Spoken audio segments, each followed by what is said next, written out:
Juan Carlos Garay es uno de los más importantes periodistas culturales que hoy hacen y desarrollan un trabajo muy importante en nuestro país. Quizás es uno de los más importantes, además, columnistas en lo que tiene que ver con el tema de la música y especialmente con los ritmos colombianos y con el jazz colombiano. De ahí que ha sido invitado por Pasto Jazz, especialmente para una serie de audiciones que celebramos en alianza con el Banco de la República en sus instalaciones en la Sala de Música.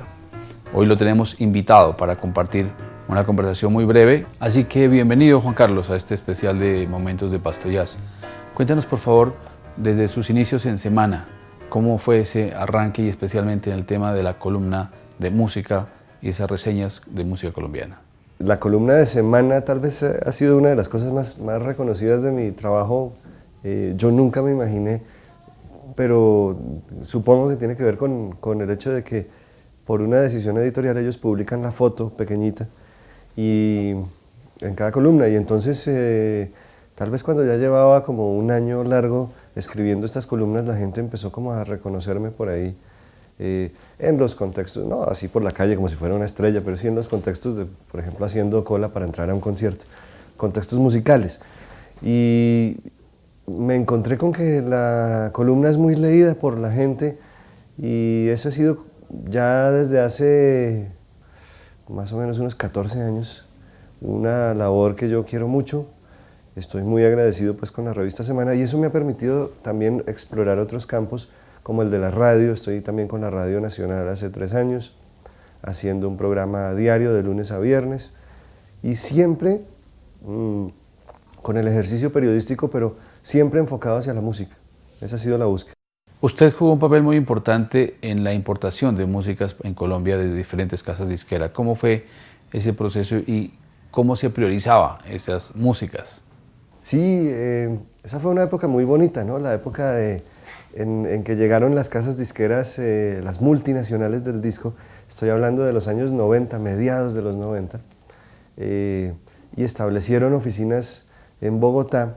Entonces estaba BMG, que hoy día la compró Sony, estaba Polygram, que hoy día lo compró Universal, y estábamos ahí trabajando muy en la goma, como se suele decir, ¿no? en el gusto por la música, si bien era un negocio en lo que tenía que ver con importaciones. Yo estaba en Polygram, encargado de las importaciones de discos de música clásica y jazz.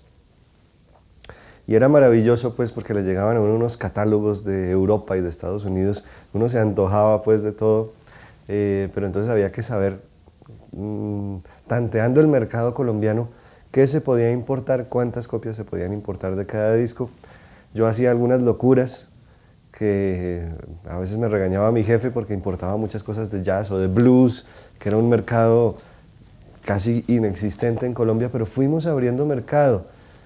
Era la época, a ver, pues eran los años 90, ¿no? Toda la época en que se hablaba del neoliberalismo y del mercado libre y todo este tipo de cosas, y entonces estábamos todos como con la idea de que eso era posible y de que eso era el progreso, ¿no? Y creo que fue muy agradable en ese momento ser partícipe de la industria discográfica colombiana. Usted que permanentemente le está tomando el pulso al jazz colombiano, ¿cómo está hoy esta música, este género musical en nuestro país? Yo siento al jazz colombiano en un momento muy interesante. Ya pasó, digamos, una primera etapa en la cual músicos como Antonio Arnedo proponían que el jazz colombiano tenía que ser una mezcla con elementos de nuestro folclore. Algunos músicos se quedaron con esa propuesta y la alimentaron, otros músicos se han ido por otro lado, de pronto tomando modelos europeos o el modelo neoyorquino, por ejemplo, todo ese tipo de cosas. Entonces, lo que hay en este momento es una variedad, es una multiplicidad de propuestas dentro del jazz, que al fin y al cabo es un lenguaje al que le caben muchas cosas. Yo veo a la gente joven, recién egresada de las universidades y conservatorios, tratando de mostrar sus propuestas de jazz, y veo, me sorprende mucho eso, la variedad, y me sorprende que sí hay de pronto en más del 50% de los casos un toque, un tono que ayuda a distinguir que es colombiano lo que está sonando.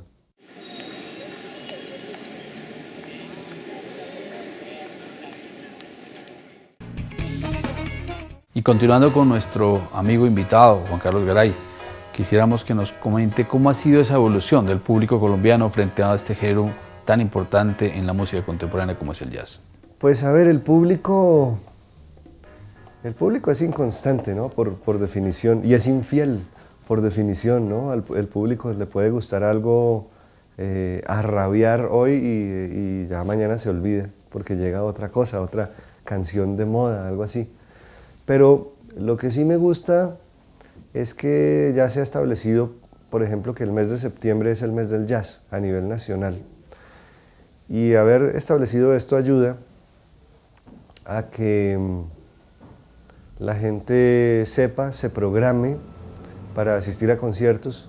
De pronto inclusive me acuerdo que en un momento determinado las tiendas de discos, que eso es como una especie en vía de extinción, la tienda de discos, pero todavía hay, se pusieran de acuerdo también para hacer descuentos especiales de jazz en el mes de septiembre.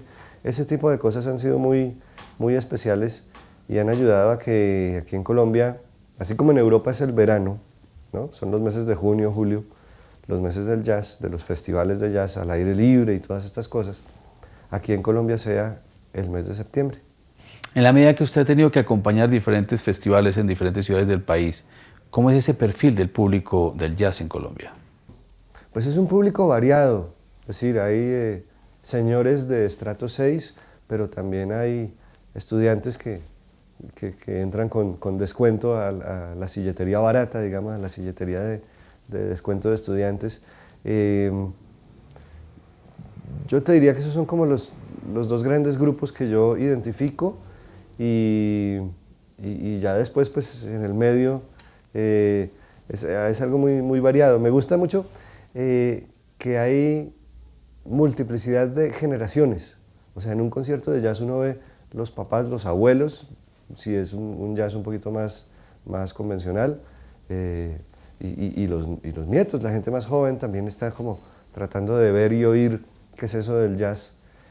Es una música, por ejemplo, con el rock no sucede eso, el rock sí tiene mucho más marcados generacionalmente sus públicos, en el jazz no, en el jazz se permite esa variedad y también yo siento que son más cercanos los músicos de jazz que los músicos de rock.